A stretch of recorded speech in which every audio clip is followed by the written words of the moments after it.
back on the Bossman show. Special guest for you guys. He has a newer program, man. All Access Coaches Corner with Burton. He's also working with the rising coaches as well. They're doing great things. They got great Zooms going on. We've been talking offline, man. He's a good dude, man. Look for to hear from him today on the Bossman show. Brian, what is good, my brother? How you doing, man? I'm doing well, man. I'm blessed, man. Appreciate you having me on, showing me some ATL Dirty South love, man. Man, look, it's all love down here, man. I miss having all you guys come to town earlier this year with the Final Four, man. So I got to show everybody some love, man, because the ATL, we love everybody down here, the Dirty South, Waffle House, Glass Hot Chicken and Waffles. Anything you want down here, we got it for you, man. Black Hollywood all day. Black Hollywood all day, man. I grew up an Outkast fan, so ATL is always a special place in my heart, man. Let's start there, Brian. So tell us, what is your favorite thing about coming down to the ATL, man? We're recruiting wise, the Peach Jams and Lake Point. So tell us about your experience coming here to recruit players and your experiences overall in the city of Atlanta. Yeah, I don't have a ton of them, man. I have some family there, so you always got to celebrate the family when you're there. I've actually made a lot of closer friends now in Atlanta. Coach Huff, Cabril Huff at Holy Innocents, and then Corey Black with JUCOReport.com, and then Cam Daly. I've met more and more Atlanta guys.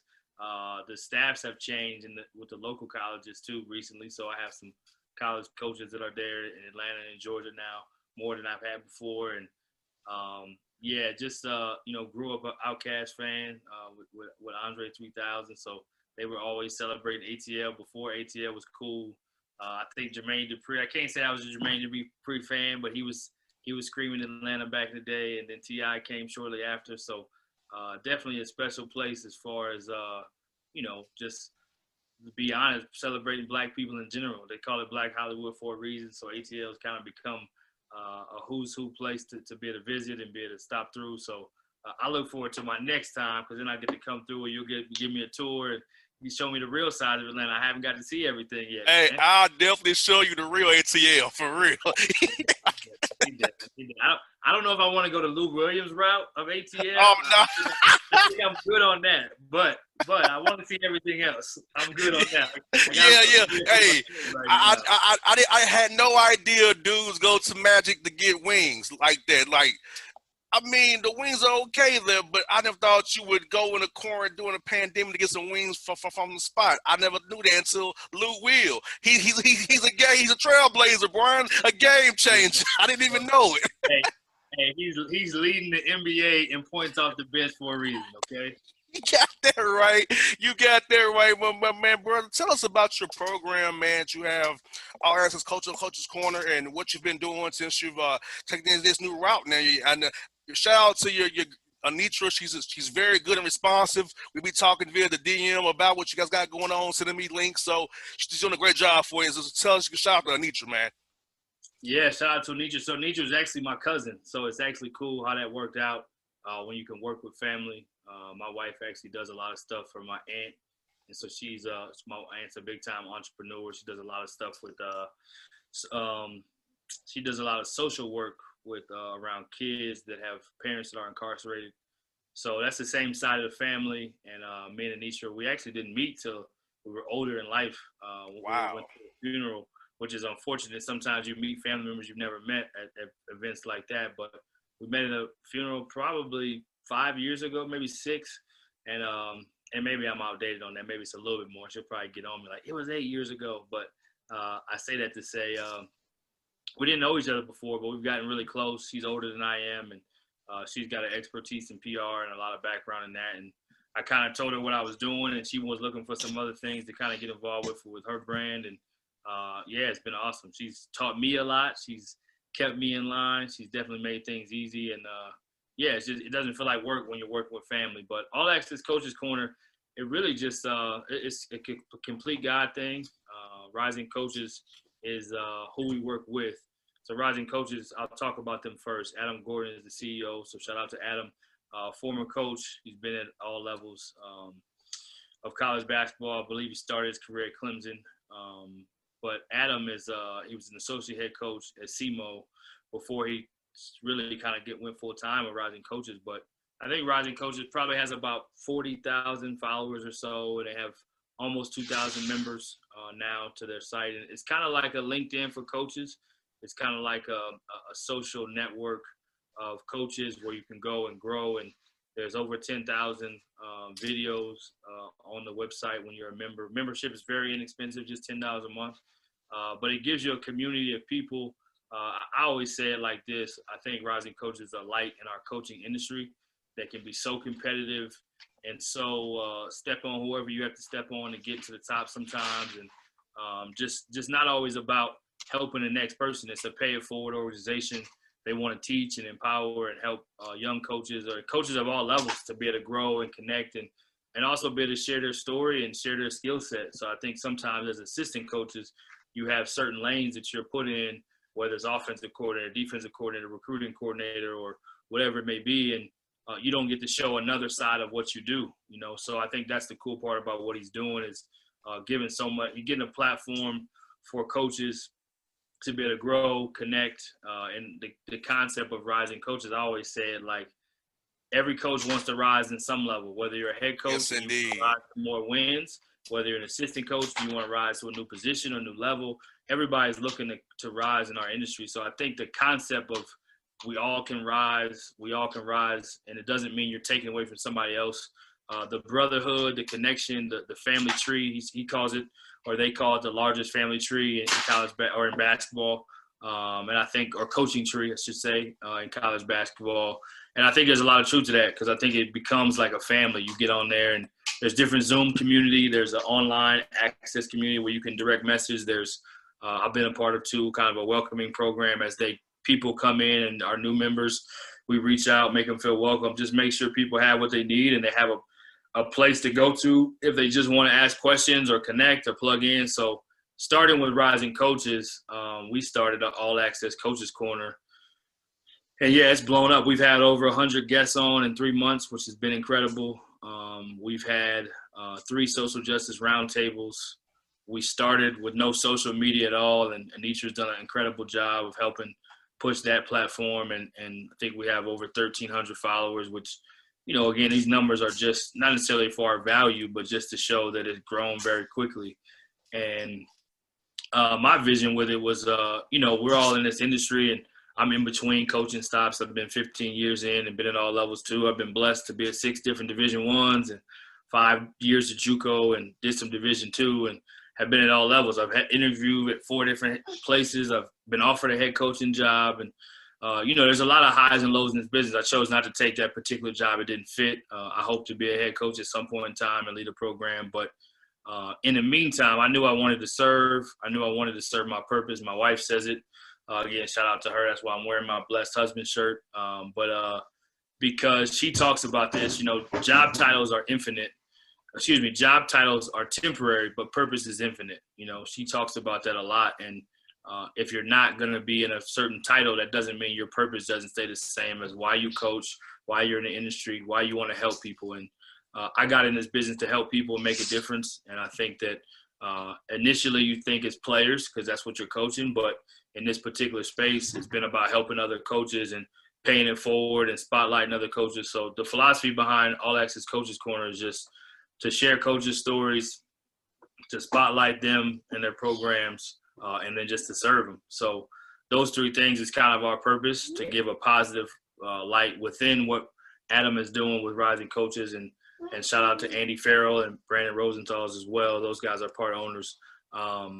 But within that community also not only shining light, but also, you know, showing a minority some love. You know, we've probably had majority, 80% of our guests, maybe not 80, maybe it's probably closer to 70, but we've had a good amount of minorities on because we want to be able to show that we can do more than just more than just recruit.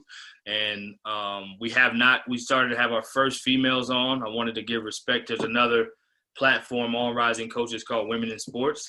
Mm-hmm. And we wanted to give them their shine first before we started giving honor to other women outside of that space. So we had them on our second to last show, and we've taken a couple of weeks off to kind of just recharge and realign. I'm following Anisha's leads. He's like, let's take a break for a minute and kind of restructure some stuff now that school has started. But all that being said, I appreciate you asking. It's been an awesome ride. The following has been great. The feedback, more than anything, I wasn't doing it for myself. Didn't even know it was going to blow up like it was. I just knew I wanted to serve and knew I wanted to pay it forward in the game and help some other coaches to get some love that don't get love, kind of the unsung heroes, if you will. Because sometimes the same guys get talked about, the same names get hired, mentioned for jobs. So you just want a bit of shed light to more guys, more coaches in the industry. And like I said, I look forward to getting more women on and showing that side of the game as well. And just a blessing to be able to, who knew the pandemic, what was going to come out of it, but it's kind of been cool to just be able to connect. And I think that's the part. There's been so many different pockets of communities of Zooms and podcasts that have come out that have been great in coaching, because sometimes we're just competing. And again, I'm talking about just minorities. And you hear my daughter singing in the background. But sometimes a guest host today. somebody's birthday is today. You see so many times that sometimes even with minorities or coaches, period, it's competitive. It's competitive for jobs. It's competitive for players. It's competitive for wins. So in this competitive environment, sometimes we don't get the fellowship. So this pandemic has really stopped everybody and made everybody a little more open-minded to just helping each other, sharing. We've shared more information. I think sometimes minority coaches, we can get really competitive with each other because sometimes, let's be honest, outside of the Power Fives, there's only one minority per staff, most levels, right? So for those jobs, it's like, okay, if this job is open, well, you're going against maybe somebody that either could be your boy or is. And so sometimes that's looked at a certain way. And same thing with players. Sometimes we're competing for players, and it's like, we're just changing the narrative right now, which I really appreciate, of just, hey, we're all in this together. We all can eat. Let's make sure we're all rising instead of that crab in the bucket mentality. So I think I've been blessed to just have a small space in this thing to just be able to serve and spotlight some coaches and hopefully do some good for the game of ball. Now, Brian, for you personally, man, when did you see yourself becoming a coach? I know you was a player, so at what point did you decide, man, look, let me get into this coaching thing here and make a difference there? Great question. So my mom would love this question right now. Shout out to Mom. Sherry Burton lives in Dallas. So my younger brother is a head women's basketball coach at a Division II in Texas called Texas A&M Commerce. And he's 3 years younger. And he's probably the most competitive in some ways of all of us because he's the youngest brother, right? So I actually got to coach him when he was, I think I was in ninth grade. So we're 3 years apart. So I was probably 14. He was probably 11. And that's probably the first time I really got into coaching. It's funny because we lost the first game. We had 10 games in that season. We lost the first game. We won the next 9. And I told myself, like, we're not losing no more games. So I coached him hard as my little brother, but there was a lot of respect there. But I also gave him – I didn't get in his way when it was time for him to be great. We had a kid on our team that was probably our most talented kid at the time. He's kind of one of those kids that was bigger than everybody and more athletic. And the dads had a hard time coaching him. And for whatever reason, I just was able to connect to him. So my mom would say even back then, she just knew there was an it in me that fit in that category of coaching. And then as soon as I got to college, matter of fact, as soon as I finished playing high school ball, my high school coach, he started asking me to coach the camps. And next thing you know, he's kind of like asking me back for camp, asking me to be involved with coaching the summer league. And just kind of randomly started happening more and more. And next thing you know, I graduated. I started the AAU program in Dallas. Had a lot of success, won some pretty big tournaments, and it was an independent team, no shoe circuit team or anything like that. And then I kind of jumped on with some of the shoe circuit teams after that, and coached my younger cousin in my first year. I was finishing my degree at a school in Dallas, UT Dallas, where I graduated from, and played ball there. And then I had finished playing, but I was finishing my degree. And I tell you this, man, so my cousin might be the most talented athlete of all of us. He got a scholarship to go to Akron and play football and basketball. Wow. But he didn't, it was a football scholarship. So he didn't understand if you don't play football, you're not playing basketball. But the agreement was both coaches wanted him to play, and the football coach was going to allow him to play. And he never kind of made it through the football thing, didn't love it. He was talented at it, but didn't love it. And he ended up transferring to a JUCO, and then long story short, I was able to recruit him to come to a JUCO in Dallas and live with me. And long story short, man, the hardest recruit I ever recruit was my own cousin, because every day he would tell me he was coming, but I never believed it because I know him.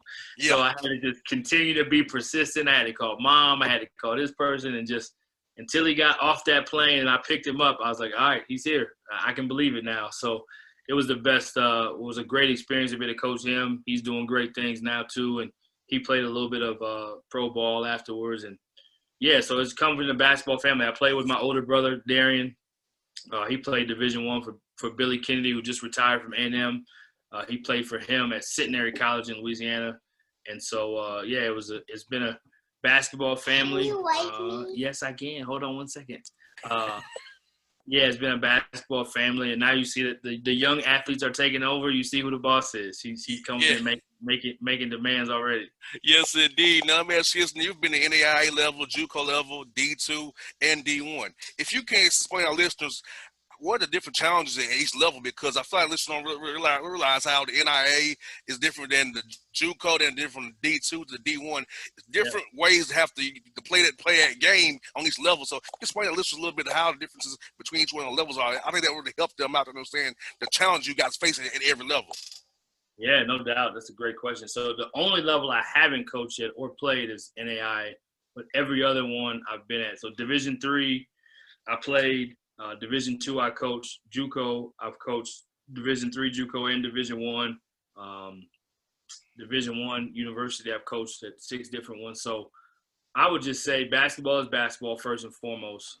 But the purest levels of basketball are really the junior college level, because you get a chance to really impact kids in a different way. Some of the kids that aren't really supposed to make it, maybe it's academically, maybe it's discipline-wise, maybe it's socially.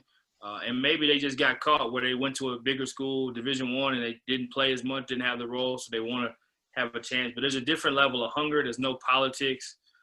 There's a different level of connection because you're around those guys so much. You don't have all these rules of when you can practice and when you can't. Assistant coach is doing study hall. He's the counselor. He's the academic advisor. He's the study hall coordinator. He's the player development coach. So I have such an appreciation for the lower levels, because that's, as a coach, that's where you really get to hone your skills and really get to understand your true passion for the game, because you don't have the glamour and glitz. Nobody sees what you're doing or knows, and there's no notoriety. It's a very thankless job at that level, but it's so important because you're impacting guys that they're on the brink of figuring out if they're going to make it or not make it, and getting those guys through academically to help them get to the next level and giving them that hope is an awesome part about the junior college level. So I'm biased towards that level probably because all the politics are out, and there's a different level of hunger and competition to go get it, And everybody at Division I, regardless if they say they want to be a pro, everybody doesn't work like that. Everybody doesn't really have the drive the same way as they do to get to Division I. So I think that part is different about that level. Division I, you love the glamour and glit. You love some of the travel and some of the bells and whistles, and you're on ESPN3 or ESPN or CBS, or the crowd venues can be great, but again, lower levels, D2 as well. I mean, D2 is kind of this in between. So the great players in junior college that maybe academically couldn't quite qualify, or some of those great players at Division I that, again, maybe they did get in trouble, or maybe they didn't play a big role as a junior. So they're like, man, I want to go play and put up numbers again. And so you get a lot of talented players, a lot of grown men at that level. I think there's a misconception because of the number and the delineation, like, oh, these guys can't play. But at the end of the day, it's really a lot of Division II schools and even junior colleges can compete with just about anybody because they have the same level of player. There's just an academic requirement that's different, or there's a story that led them to that space. And it's almost like if you look at the G League now, I mean, I don't know how many guys have really watched G League game or look at a G League roster, but there's a lot of, McDonald's All-Americans and college All-Americans and guys that were first-team All-Conference and Power 5 conferences that are playing in the G League. So it's like the G League, the perception is like those guys can't play or they're not that good. But when you really do your homework, it's like, there's some real players in this league. And I think that's the part where no matter what level you coach at, if you're doing it for the right reasons, you're going to do it for the players. But I think if I had to say the lower levels has a much more pure level, not as many resources. You're not traveling. You're taking long bus rides. You may have that box lunch that you're eating, but those guys have a different hunger. Whereas sometimes Division I, you have a lot of the training table. You have the cost of attendance check. You just have more resources is probably the biggest difference in the two. But the level of play, I mean, you look at some of the guys like Larry Johnson who played in the NBA. Jimmy Butler was a JUCO dude who played. Dennis Rodman played Division II. Scottie Pippen played Division II. So, there's so many guys, like the list goes on and on about lower level guys. It's almost like when you look at mid-major and high major, the perception is that high major guys are the best. But if you look at the best players in the NBA right now, or some of them, they either didn't go to college, but you have Kawhi, who is mid-major, Steph Curry, mid-major, Damian Lillard, mid-major, Paul George, mid-major. You can kind of go down the list, and I think that's the part where basketball is basketball. And I think if you can just find guys that are hungry for it and love it and passionate about it and got some toughness to it, then the rest of it is like, it don't matter what level you're at. Now, Coach Burton, let me ask you this, man. So, the role of an assistant coach. So, talk about the role that you play at each level, because I know it's definitely a suggestion for sure. But yeah. But talk about that role and who you work for and how you give some suggestions and how do you present that to the head guy to see if he actually go with it or not. Because I know that's a big thing in the business, trying to give a good suggestion. Hopefully the head guy takes it. Sometimes he won't, but hopefully he will. And then he may come back to you and say, okay, it was a good idea. So how does that work as an assistant coach with a D1, D2, JUCO roles as assistant coach there?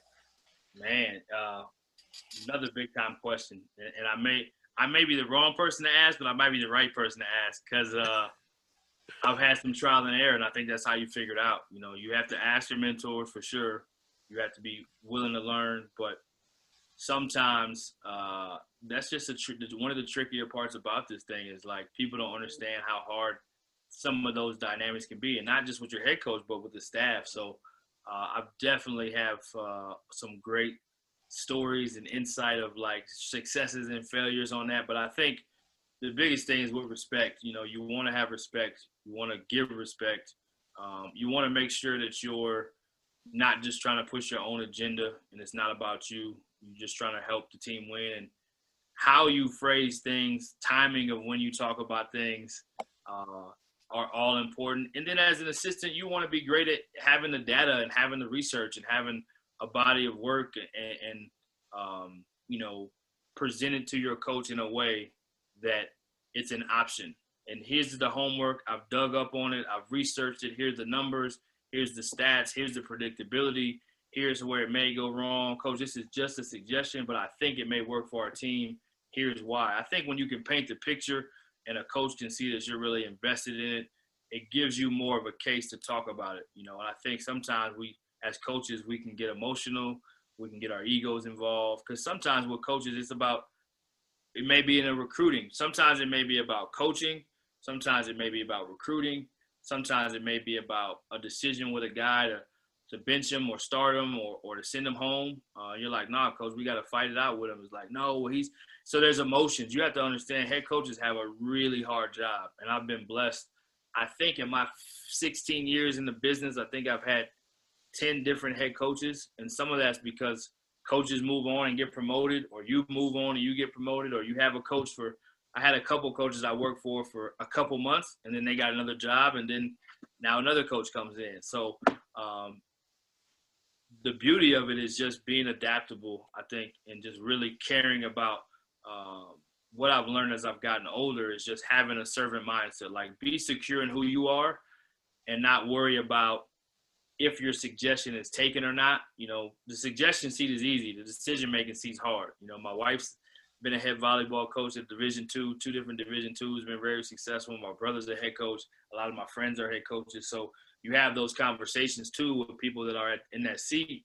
And then even with doing things like All Access Coaches Corner and doing things like when I was an AAU coach, what it's like when you're running an organization or you're running something. It's lonely at the top sometimes.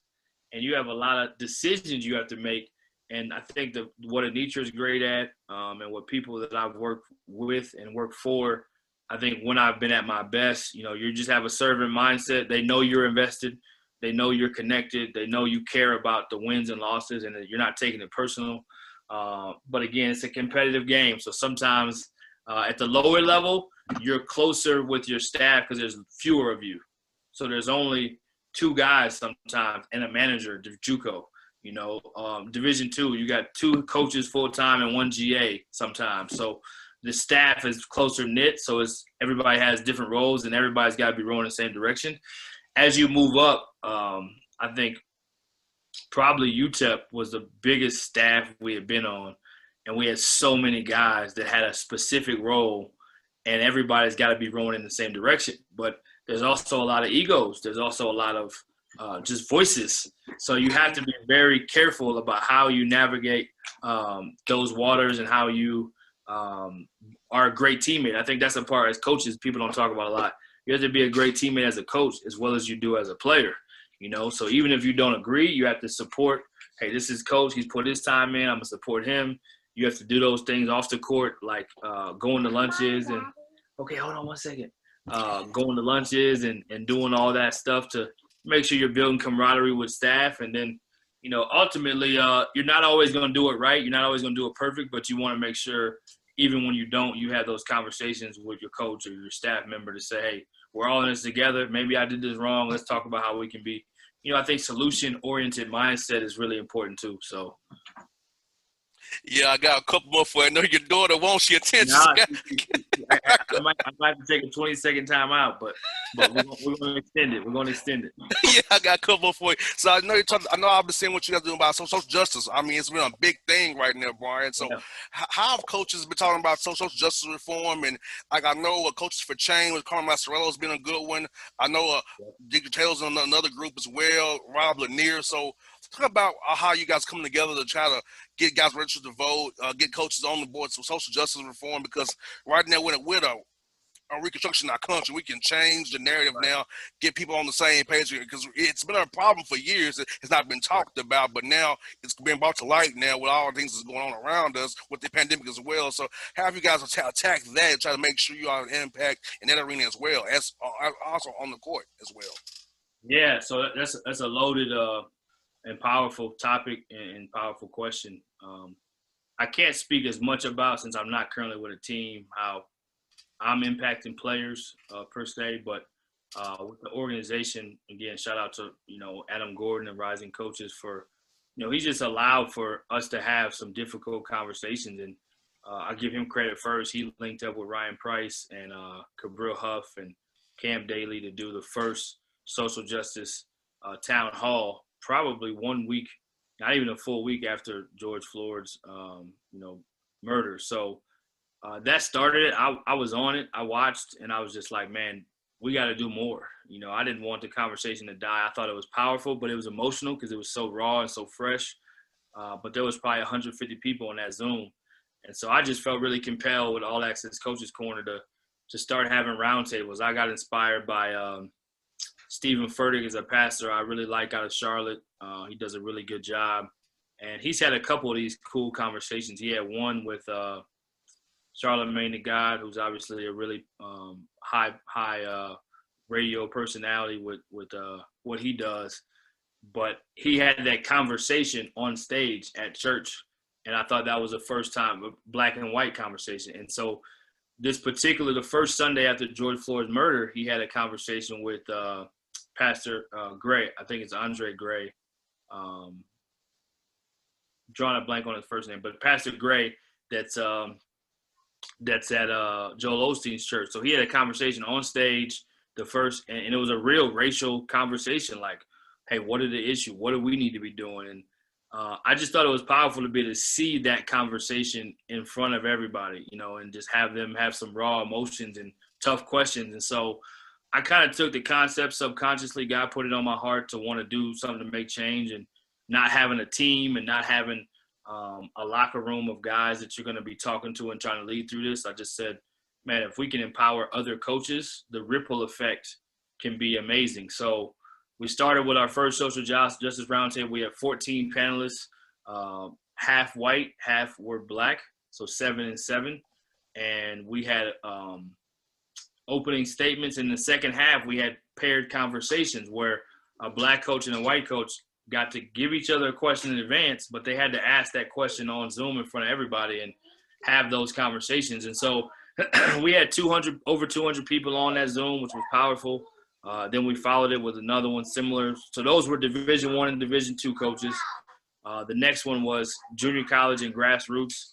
And then the very last one that we hosted with All Access Coaches Corner and Rising Coaches was we had Coach Carm's group, Coaches for Change. We had, I think, 10 representatives from most groups. The Big East has a group, Coaches for Action. They had Dwayne Killings, who was on, who was tremendous, Ivan Thomas and Ben Johnson. Stu Jackson came on as well from the Big East. And then we had Coaches Coalition for Progress out in the West Coast. Coach Todd Golden, as the head coach at San Francisco, he started that organization. And then Carlin Hartman was, kind of his right-hand man on it. And then Penny Collins at Tennessee State also has started a group called Embrace Us that a lot of us are in. I'm blessed to be a member of as well. And we had all those social justice groups on and had some breakout rooms. Corey Black did a great job of organizing that part of it and getting probably about 10 to 15, 20 people in a room and just having conversations. We had certain topics or certain questions that we would go into the room with, but it was powerful. The amount of things that have happened between all of these social justice conversations have been really powerful. And, it's like anything else, it's evolving. Nobody has the answers, right? We all have a lot of opinions. We all have a lot of feelings. But I think the cool part about it is as it's going on, more and more people have dug into it and have done things with their teams and have done more homework, have done more education, and we've had more conversations, black and white, white and white, black and black, because there's no one person that's at fault, and we need everybody to really make the change. The more people we can have, the better. We need allies. We need advocates. We need we can be very blunt. We need powerful white leaders to help us in this case for equality, whether it's women, whether it's minorities. We need that because those guys have access to decision makers, and they are decision makers a lot of times. We're not always in decision-making positions, and that's part of what we're fighting for is having more opportunities, having more seats at the table, having more equality in general, not only just in our profession, but obviously it goes extended to police brutality and education reform, and we can go on the list. And the NBA's done a great job of having the platform front and center. The WNBA's done a great job.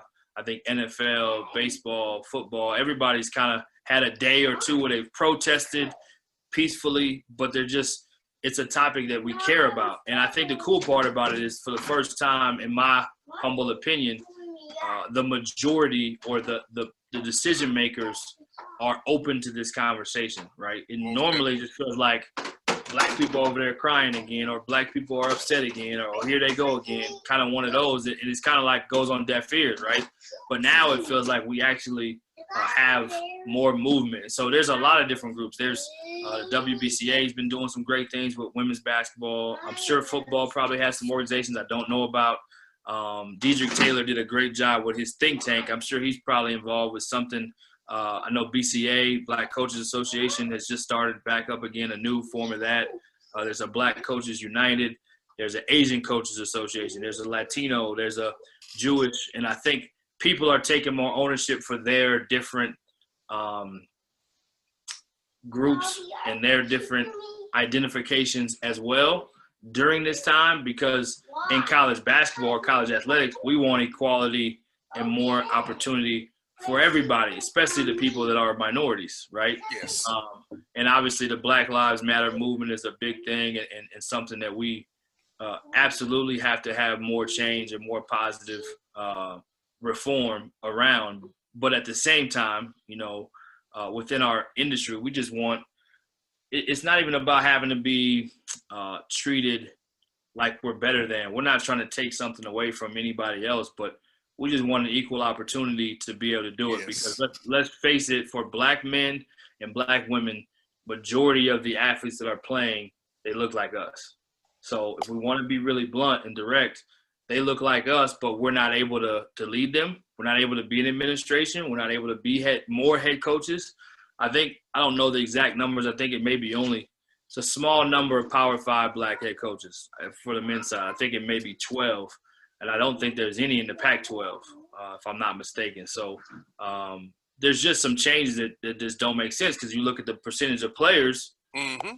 the majority of them are. So, again, it's not about us. Like somebody said this, well, what if white coaches feel like you're trying to take away from, and it may be an idea of threat, but it's not about the threat. It's just about doing what's right and having an equal opportunity because when there's an opening, and I don't want to use any specific school, but let's say USA University has an opening, well, it should be equal the amount of opportunity that we both have to get those positions. But when there's only so many minority administrators and presidents, well, people hire what they're comfortable with. People hire who they know. People hire who's in their circle. So part of it was rising coaches that Daryl Jacobs, who is on the East Coast, who's been a head coach actually at Clark Atlanta at one point in time, but older gentleman who's been around the game, been an AD, been a head coach, has just seen a lot in this game. He's starting a diversity. Him and Adam Gordon and myself are starting a diversity, equity, and inclusion within rising coaches to help make some change. It's two-part. One part is trying to make change together with all these different groups within college basketball and within the world period, however we can. And then secondly, it's also to help create more equity and inclusion and equality within athletics. So really excited about that new project. I don't want to speak too much on it because it hasn't rolled out yet, but I think there's a lot of change that can be done. I think, like you said, I don't know who all is a part of what groups at this point because there's so many of them popping up, but I think that's a great thing. As long as we all have the same mission, and while the door is open, while this window is open, now is the time. So I didn't mean to get too long-winded. Obviously, you're good. Passionate about the topic, but yeah, I just think it's time for more positive change, more real change. A friend of mine, Marlon Lowe out of Houston, he said this on one of the round tables, or he actually said on the phone with me before the round table. He said, we don't want just symbolic change. We want tangible change. Yes. Right? We don't want something that just it's cool that you name that street sign Black Lives Matter Avenue. Cool. But that's not changing our lives, right? Yes. That's a symbol. That's an acknowledgement, but it's not helping us get where we want to go, right? We want enough respect that we really can make tangible change that makes, that you can look at and quantify. So I think that's a big part of this too. And it's a marathon. It's not going to happen overnight. There's a lot of things that need to be done, but I think when there's an open-mindedness and we're all in it together, because in the end of the day, we all want to be treated fairly, right? And some of the things that have been going on for years dates back to, just how this country was built. Let's just be honest, built on slavery. There's a lot of reprogramming we have to do. And some people don't want that change, but it's needed. Most definitely. Well, Brian, anywhere I can help you RS Coach's Corner, Rising Coaches, let me know. If you need guys to get interviews, use the platform here in Atlanta to get to the listeners we have here, which from Chattanooga to Macon, feel free. I'm open to help you guys out anywhere I can. Use this platform for good and for promote the great things you guys do. We all want the same thing: diversity, inclusion, and equality, and for all, not just for one set of people, but for everybody across the board. So it's equal across the board. So I'm all to help you guys, and where I can, let me know, brother. Yeah, we'll do, man. Appreciate you, man. You've been big time to just reach out and connect. Some guys that have the resumes and credentials that you have wouldn't be as humble and as servant-minded as you are. So really appreciate, man, your down-to-earth approach and just who you are and what you're about, man. And not a lot of people are quite like that, and it's definitely a time where we need more guys like you, man. Most definitely appreciate that, my brother. Well, hey, I'm like you guys, man. I'm just a blessed dude having a great time covering sports. So let me use the blessing I have for good, pay it forward that way. So that's how I see it, man. So that's how I do what I do, man. For the love of the game, all fair, man. Yeah, I got to ask you, man, who are your favorite, if you had to pick a starting five for the Atlanta Hawks all time, who's your starting five? Okay, we'll go with Deke at the center. Steve Smith. That's Michigan State. That's hometown. You got that right. You know, I'm also going to have to throw in my guy because I'm biased, Al Horford as well. Wow. Okay. At the 4. Got Mookie Blaylock as well at the 1. That was my guy. And you can't forget the old school Atlanta Hawk, Pistol Pete Maravich, but when he wore the blue and green jerseys back in the day. Right. So that's my starting 5 all-time Hawks. You know, honorable mention, you know, a hometown guy, Josh Smith as well. Also a legend of the Hawks by my man Zaza Pachulia, how he went up with Kevin Garnett back in the day when he got relevant again. So that's a name I didn't associate with the Hawks. I like that. Yeah, Zaza Pachulia, that's my guy, man. So yeah, the Hawks, man. Look, I love them to death. I'm glad we're using the Pac-Man again. That's my favorite Hawk is the Pac-Man. I'm glad. Yeah. I wish we wear the Hawks jerseys from the '90s. We was competing with the Bulls at the Omni. Is that the one with Steve Smith was playing? They had with the full Hawk on it. Yeah, that was a tough one. That's the one I missed the most. But yeah, man, those are my top 5 Hawks, man. My honorable mention guys are Zaza and Josh. So your people may get on you because there's 2 names that I know of famously that they would probably be surprised that aren't on there. So the controversial name 1 would be the current Hawk, Mr. Trae Young. You probably got to earn a little more. He has to earn that. He's earned that. So he has to earn that. So I'll give you that pass. But man, the one I'm sure people are probably Dominique Wilkins. But yeah, you know, Nick is a great guy, man. I love the guy to death. But see, these are guys I'm cool with like that. Yeah, I'm cool with Nick too. But yeah, man, you know, Nick is a classic dude. He's one of a kind though. He's one of a kind. He's like supersedes anything Atlanta Hawks. So I kind of he's who he is. But right. So he's the category of his own. Yeah. He's like we know he's Mr. Hawk. We know that. But yeah, Trae has to earn that. He has to earn that. But he probably will earn it eventually. But for me, Sam Mookie and those guys in my youth, man. So Smitty, Deke, all them guys saw in my youth. You know, and of course Al Horford's a buddy of mine. So I had to put him on there. You picked a heck of a squad. You didn't have no bombs on there. You had the right dudes. I just had to give you a hard time a little bit to see what you thought, man. But no, that's definitely hopefully they can get back going, man. I love the coach, Lloyd Pierce. I was on some Zooms with him earlier. He did a great job with some Zooms. I think I was telling you on the phone, he had a series where he was kind of doing on Wednesdays to help coaches grow. And he had tremendous numbers on there, high school coaches, NBA coaches, college coaches, whoever, just getting on there to grow. And he shared a lot of stuff that they do within their program and their organization. And I just thought it was big time with him, how down to earth he was and accessible he was. I was extremely impressed with him. And he's been a super class act and moving forward with the social justice movement in the NBA. So definitely hats off to him, man. I look forward to getting to know him in person whenever I get my tour of Atlanta from you, man. Yes, indeed. Also, favorite Hawk coaches, Mike Woodson, my favorite coach of all time is Woody. Lloyd, number 2, and assistant coach, David Fisdale. He was assistant on Woody's staff, so can't forget Coach Fisdale. Those are my top 3 Atlanta Hawk coaches of all time ever. I love it. You would know. If anybody would know, you would know. So I love that. And as Dave Fisdale would say, take that for data. Yes, indeed. Take that for data. You got to hit the table when we do it, too. Take that for data. That's his line right there. He's making platinum right now. Well, Brian, man, thank you for your time, brother. It was great to get out with you on the Bossman show, man. Do this again real soon. And tell your wife and your family I said thanks for you, first of all. Thanks for giving us the time because it's great to talk to you 40 minutes a day on the show about what you got going on, man. Yeah, Janai, you want to come say hi real quick? Tomorrow? Okay. See, the boss. That's the real boss woman. Not the boss man, the boss woman. Yes, indeed. I'm playing with my toys right now. Yes, indeed. Well, brother, thank you for your time, man. Be safe, and I'll talk to you real soon, buddy. Okay, sounds good, man. Thank you so much. God bless. All right, that's Brian Burton here on the Bossman Show.